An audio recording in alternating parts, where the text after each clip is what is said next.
There are couples who make history feel distant, sealed behind glass in a museum, rope-lined and untouchable.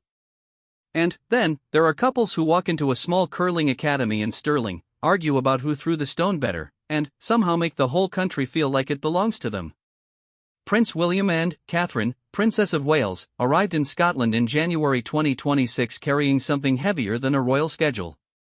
They were carrying a story that millions of people had watched unfold in real time: a cancer diagnosis, a year of silence, a slow and careful return to the world. Catherine had announced just 12 months before that she was in remission.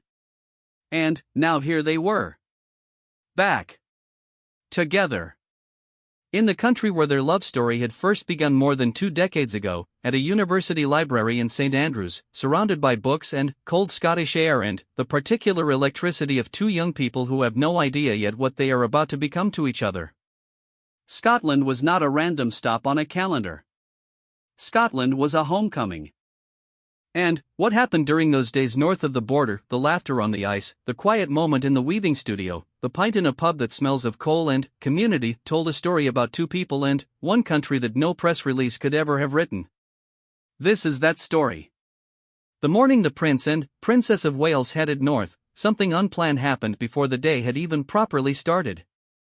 Their motorcade made an impromptu stop at the Kelpies in Falkirk, 2 enormous horse-head sculptures, each standing 30 meters tall, rising out of the flat Scottish landscape like something out of a dream a giant once had and left behind. They were not on the schedule. Nobody had arranged it. The car simply stopped, and the 2 of them stepped out to stand at the base of those vast iron horses, which look as though they are mid-gallop out of the earth itself, pulling the weight of Scottish industry and mythology up with them. It was the kind of moment that told you everything you needed to know about how William and Catherine were approaching this tour. Not as a series of engagements to be completed efficiently and photographed correctly, but as something to be felt. Something to be present for. The Kelpies were built to honor the working horses that drove Scotland's canal industry for generations. They stand at the entrance to the Helix, a public park in Falkirk, and they have the weight of real history in them. The kind of history that does not live in palaces but in the bodies of people who work with their hands. William and Catherine standing at their base, unannounced, with no particular reason except that it seemed like something worth doing, that said something about the kind of tour this was going to be. By the time they reached Stirling, the city was ready for them. Stirling is a city that knows what royalty looks like. The castle sits on volcanic rock above everything, watching over the river and the plains and centuries of Scottish history. Battles were fought here. Kings were crowned here. The stone itself seems to remember things. And, on a grey January morning, 2 of the most recognized people on the planet arrived not at the castle but at the National Curling Academy, a state-of-the-art facility that sits considerably less dramatically on flat ground, smells of cold air and rubber-soled shoes, and is dedicated to a sport that most of the watching world considers either deeply eccentric or deeply compelling, depending on their level of patience. Curling is Scotland's game. It was invented here, played on frozen lochs in winters that no longer come as reliably as they once did, and it has become one of Britain's most consistent sources of Olympic glory. The National Curling Academy is where that glory gets built, methodically, carefully, shot by stone-on-ice shot. The athletes who gathered that morning to meet the Prince and Princess of Wales were preparing for the upcoming Winter Olympics and Paralympics. They were serious people in serious training, and they greeted their royal visitors with the mix of warmth and barely suppressed competitive instinct that is the particular signature of elite Scottish athletes. William and Catherine were not content to watch. Of course they were not. Jennifer Dodds, Olympic gold medalist, took Catherine under her wing at one end of the sheet. Bruce Mouat, men's world champion, stood at the other with William. The instructions were given. The delivery was demonstrated. The heavy granite stones sat waiting on the ice, completely indifferent to the occasion. William went first. He bent low, studied the target house, and delivered his stone with the careful deliberateness of a man who has decided that being bad at this in public is not an option. The stone traveled. It curved. It stopped somewhere in the direction of where it was supposed to stop. He was pleased with this. Catherine watched him with the expression of a person who has been keeping quiet about something and has now decided to stop. She stepped up. She took the delivery stone in her hand. She set her jaw. And she threw, and the stone went wide, curling off to the side in a way that could charitably be called ambitious and, realistically, be called a miss. She was not going to leave it there.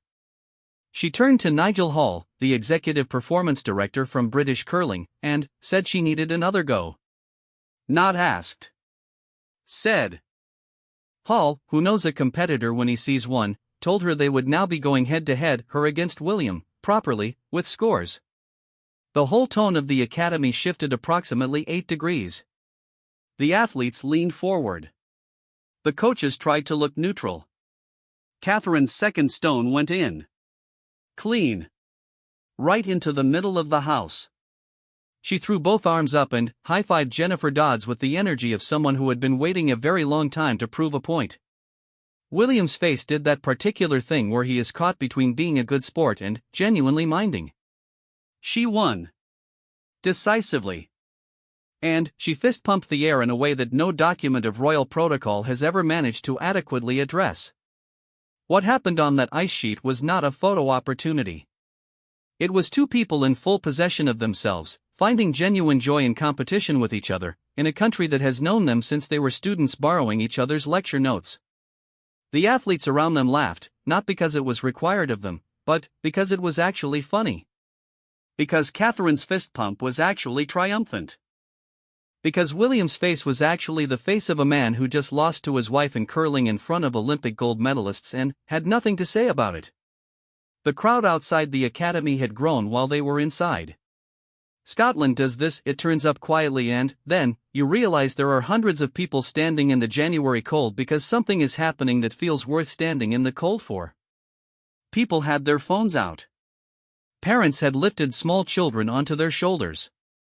There were hand-drawn signs and Union flags and saltires and the general atmosphere of a city that has decided, collectively, to be in a good mood about the day. William and Catherine came out and walked straight into it. They stopped. They talked. They took selfies, not the reluctant, scheduled kind but the kind where someone shows you a phone and you lean in because why wouldn't you? A little girl near the front was practically levitating with excitement. Catherine went to her first. William followed. These were not the movements of people performing public warmth. This was the real thing, two people who have spent their adult lives learning how to be present with strangers and have somewhere along the way got very good at it. Stirling's streets held them for a while before they moved on. And the city let them go with the particular fondness Scotland reserves for people it has decided are its own, which William and Catherine, in Scotland, have always been. They are known there not as the Prince and Princess of Wales but as the Duke and Duchess of Rothesay, and as the Lord and Lady of the Isles, titles that carry in them the whole weight of the land and sea this country is made of. The morning had given the country competition, laughter, and a fist pump that was going to be the image of the day on every front page. The afternoon would give them something quieter, and considerably harder to describe. The studio on King Street did not look like the kind of place where heavy things happened. From the outside it was modest, a door, a sign, the ordinary face of a city building that keeps most of what it is to itself. But Radical Weavers is not a modest organization, and what happens inside it is not a modest kind of work. It was founded by Mary Breslin, and it exists for one purpose, to give people who have been through trauma, grief, and loss a place where their hands can do something their minds cannot yet manage. The work is tartan weaving, ancient, methodical, deeply Scottish, and the process of it, the rhythm of threading and pressing and watching a pattern emerge from what looked like chaos, does something to the nervous system that talking about things sometimes cannot reach. You sit down at a loom carrying whatever you arrived with, and you give your hands something to focus on, and the pattern comes, one thread at a time, and people have found, again and again, that something in them comes with it. William and Catherine arrived here after the ice and the laughter of the morning, and the atmosphere changed the moment they walked through the door. Not in a heavy way. In a careful way. The kind of careful that good people carry into spaces where other people are doing brave things. Mary Breslin met them at the entrance and walked them through the studio, past the looms, past the threads in their dozens of colors, past the work already in progress. The charity was in the middle of something ambitious, an attempt to weave the world's longest tartan scarf, aiming to break the existing record of 1.6 kilometers and stretch it to 3.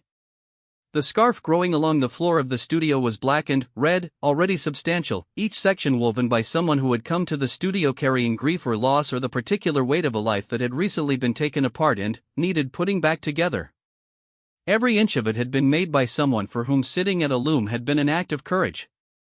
William and Catherine sat down at the looms. They were shown how to work them, how to pass the shuttle through the warp threads, how to press the beater down to compact each new row, how the pattern builds only if you keep going, one thread over and one thread under, without rushing. Their sections would become part of the record-breaking scarf. The work they were about to do with their hands would sit permanently inside something that belonged to everyone who had ever come through this studio door. Catherine threaded the shuttle through. She pressed the beater. She watched the threads settle into the fabric. Then, Mary Breslin invited her to choose her own thread colors, specific shades that meant something personal to her, colors with significance, colors that connected to something inside her life. This is how it works at Radical Weavers. The choice is not decorative. It is the first act of the process, the moment when the person at the loom stops being a visitor and becomes someone who is putting themselves into the work. Catherine looked at the threads. She looked for a long time. "How do you do that?" she said. "It's hard. I could spend a whole year thinking about this." There was something in her voice that was not performance. It was the voice of someone who understood exactly what the question meant, not as a practical matter of choosing colors, but as the deeper thing underneath it. What do you put into something that is going to carry you? What parts of yourself do you choose to weave in, and which do you hold back? She had spent the past year making choices about exactly that. About what to show, what to keep private, how much of the hardest thing she had ever been through was hers alone and how much belonged to the people who loved her and worried about her and waited for her. "I'd love to do this," she said. "But I feel it's a really personal, private thing to do." The room held that. William looked at her. Quietly. The way you look at someone when you know what their words cost them and you want to make sure they know you heard. He gently stepped in, not to override her, not to move the moment past something uncomfortable, but to simply be next to her in it. This is the thing about them that the cameras catch but cannot fully explain. He does not rescue her. He does not perform concern. He just moves closer, and she knows he has, and the moment continues. This was the rupture point. Right there in a studio in Stirling, in a room full of looms and healing and the world's longest tartan scarf. A woman who had spent a year fighting cancer, who had come through it and come back, standing in front of a wall of colored threads and feeling, suddenly, and completely, the full weight of what that year had asked of her. Not in a way that broke her. In a way that meant she was present, really present, in a space designed for exactly that kind of honesty. She had said, at the start of the previous year, when she confirmed her remission, that the experience would stay with her always. She had said that going through it had given her a new perspective on what mattered. She had not said what specifically. She had not needed to. You could see it in the way she moved through a room now, more slowly, more deliberately. Less rushing through things. More actually arriving. At Radical Weavers, she arrived. She chose her threads. She wove her section. Her hands moved through the work and the section grew and it would become part of something 3 kilometers long that carried the grief and the rebuilding of everyone who had touched it. Her threads in there with theirs. William's section went in too. Quieter about the whole thing, the way he tends to be in spaces where emotion is the point, not closed off, but respectful. He has a particular quality in these moments of being genuinely interested in the people around him without making the room about himself. He listened to the weavers. He asked questions. He sat with the weight of the place without trying to lighten it unnecessarily. Outside, the street had filled. Word had spread the way word always spreads, through phones and neighbors and the particular velocity of small city news, and hundreds of people were lined up along King Street when William and Catherine emerged from the studio. The January cold had not moved anyone. People were in coats and scarves and the general determination of a crowd that has decided it is going to see something worth seeing. William put his arm around Catherine. Not a staged gesture.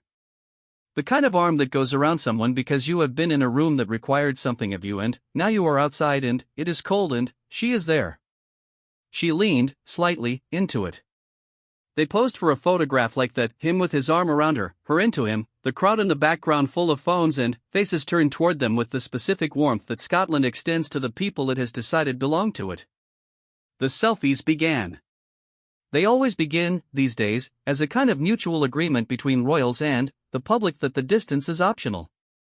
A woman near the front of the barrier held out her phone. Catherine went first, leaning in, and the photograph was taken, and the woman looked at her screen and made the face people make when they cannot believe what is on it. William followed. Then, more. Then, the child again. There is always a child in these moments, lifted up by a parent, waving something homemade, pink-cheeked in the cold, and Catherine went to her with the full attention that has become her particular trademark in public, the quality that makes the person she is speaking to feel, for a moment, like the only person in the street.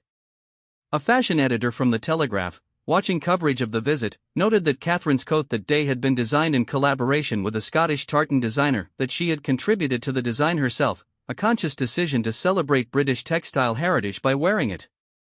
It was a small thing and also not a small thing. The year before, Kensington Palace had announced it would no longer comment on what Catherine was wearing, that the focus should be on the work and the people, not the clothes. She had said she wanted the attention on the causes, not the outfit. And yet the coat carried meaning too, quietly, because she had put it there. This is who she has become, a woman who knows how to let things mean what they mean without explaining them. The afternoon light over Stirling was doing what January light in Scotland does, sitting low and golden and slightly melancholy in the way of all things that are beautiful and brief. The city's castle caught it on its volcanic rock above the plain. The river below moved without hurry. And the Prince and Princess of Wales climbed back into their cars and headed east, toward a village that most people in Britain have never heard of, to sit in a pub that has been keeping a community alive through 3 generations of everything that communities have to survive. They were going to Fallon.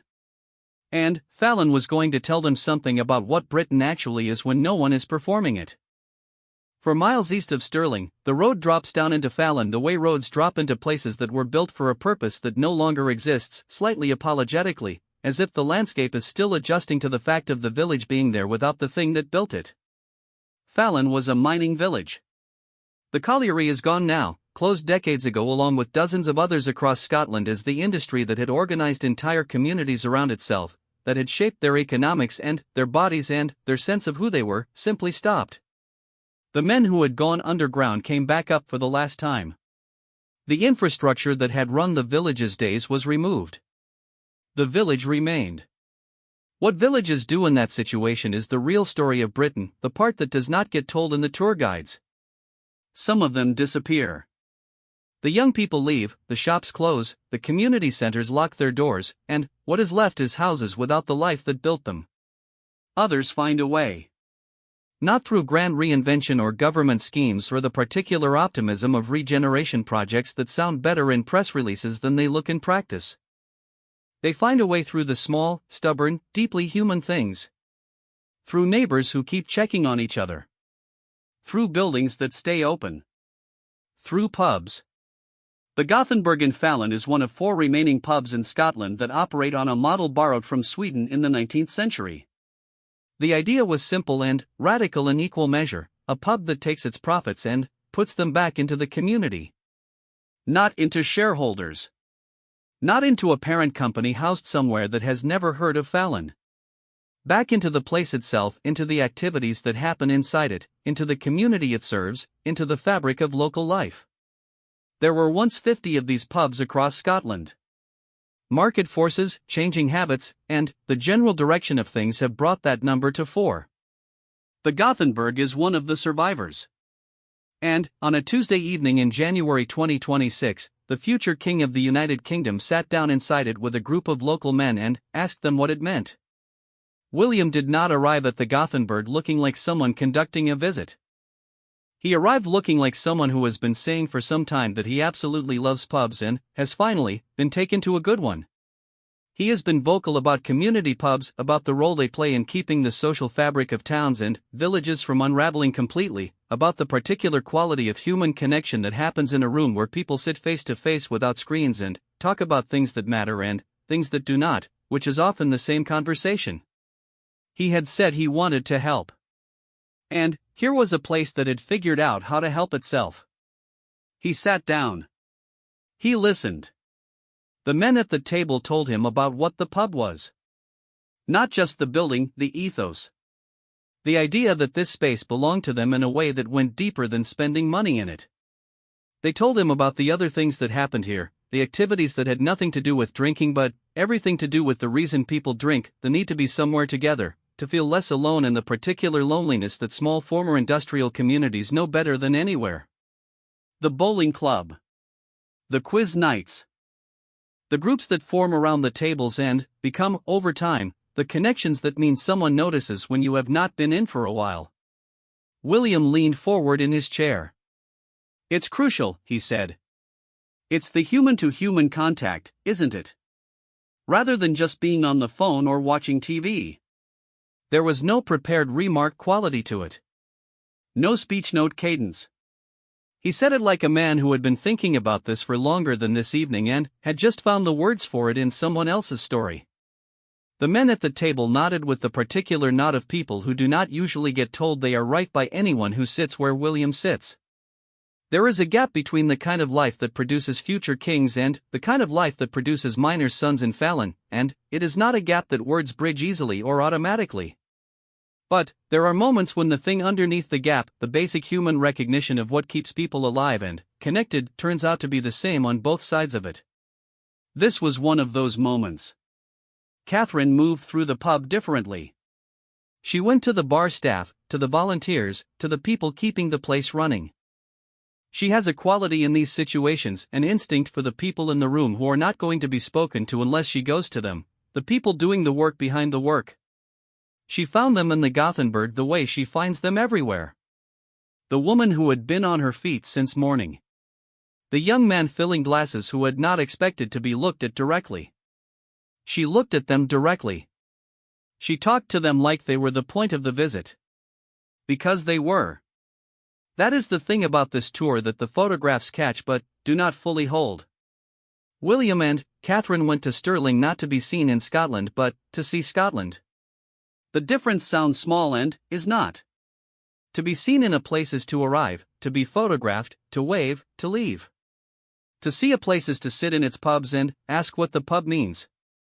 To weave threads into a scarf that carries other people's grief. To stop unannounced at metal horses that remember the working men who built the canals. These are not the gestures of people performing duty.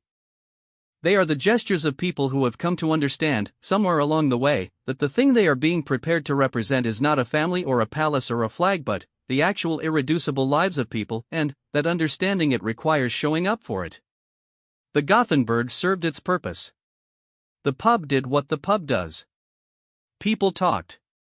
The future King of Britain had a drink with the village and left liking it, and Fallon had the particular good feeling of a community that has been seen and recognized not as a problem to be addressed but as a thing worth having, worth preserving, worth sitting down in on a cold January evening when you have already thrown curling stones and woven tartan and stood in January cold outside a studio while hundreds of people took photographs of you and still managed to mean it.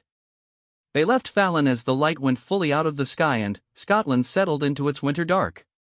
Two sets of headlights on a road that had probably never carried quite this particular cargo before, a prince and a princess, heading back toward the motorway and the south and the long continuing work of becoming what they are being asked to become.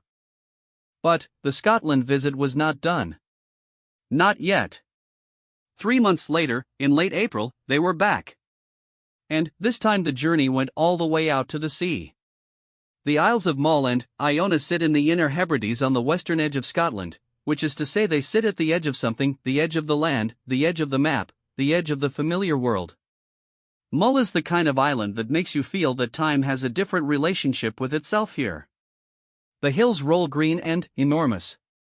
The sea is grey and alive. The villages are small and white-painted and clustered at the harbour as though they are considering whether to stay. Iona is smaller still, a dot of an island reached by ferry from Mull, considered one of the most sacred places in the British Isles, where St. Columba arrived from Ireland in the 6th century and built a monastery that sent Christianity across Scotland and into northern England. People go to Iona to be quieted by it. There is a quality to the light there that people consistently fail to describe accurately but keep trying. William and Catherine arrived as the Duke and Duchess of Rothesay as the Lord and Lady of the Isles, the title William inherited from his father along with the dukedom, and one that carries specific resonance in these waters. They had been wanting to come here for some time. The journey from London to the Inner Hebrides is not short and it is not convenient, and they came anyway. In Tobermory, Mull's main town, painted houses in a row of different colors along the waterfront, famous enough that it has its own postcard identity. They stopped at Arrows Hall, a community hub that does the same work the Gothenburg does in a different form. The royals mucked in. This is not a metaphor. They rolled up their sleeves and helped with the work of the place, the kind of participation that is not photogenic in the managed sense but is real in the way that matters. The people in Arrows Hall were doing the quiet, unglamorous, necessary work of keeping a community on a remote island functional, and two of the most watched people in the world came and joined them in it. The following morning they met with rangers from the Mull and Iona Ranger Service, people whose job is to protect and explain the natural environment of these islands, the ancient woodland and the wildlife and the Atlantic rainforest that clings to the west-facing hillsides. The Royal Foundation announced funding for the Ranger Service that day, money that would ensure their work could continue past the point where it would otherwise have had to stop. This is not a headline kind of announcement. It is the kind of thing that matters in a specific, local, durable way to the people whose work it secures. On Iona, they took the public ferry from Finnefort, which is what the islanders take, which is what the point was. The ferry connects this community to the mainland, carries its provisions, carries its people to and from the world. By taking it, William and Catherine were not making a symbolic gesture. They were making a real one, stepping into the actual mechanism of an island life and understanding, by using it, why it matters. Among the people they met on Iona was actress and comedian Ruby Wax, who happened to be on the island for a silent retreat. She greeted them with the particular baffled energy of someone who had specifically gone somewhere quiet and been interrupted by two of the most famous people in the world. "Why are they interrupting my silent retreat?" she said to anyone in earshot, and the entire population of Iona, all several hundred of them, found this extremely funny, including, reportedly, William and Catherine. The visit coincided with their 14th wedding anniversary. They had first met in Scotland, at St. Andrews, in 2001, two students in a dining hall who had not yet become the people the world would come to know them as. William has said that Scotland holds some of his happiest memories. Catherine grew into the person she became at a Scottish university, in Scottish cold, in Scottish light. The anniversary landing in the middle of a Scotland tour was not a coincidence arranged by a communications team. It was something better than that. It was the story going full circle.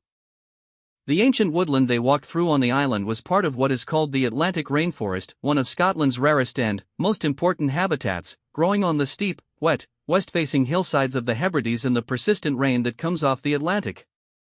A conservation guide walked them to the oldest known tree on the island, a holly tree that has been growing in this soil for 300 years. 300 years. It was alive when the people who built the canals the Kelpies memorialize were not yet born. It will almost certainly be alive when the world has long forgotten the particular January week when a prince and princess came to the island and walked into its shade.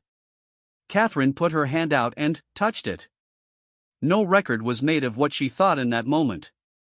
But she had stood in a studio in Stirling 2 months before, looking at threads she needed to choose, and said she could spend a whole year thinking about what to put into something that was going to last.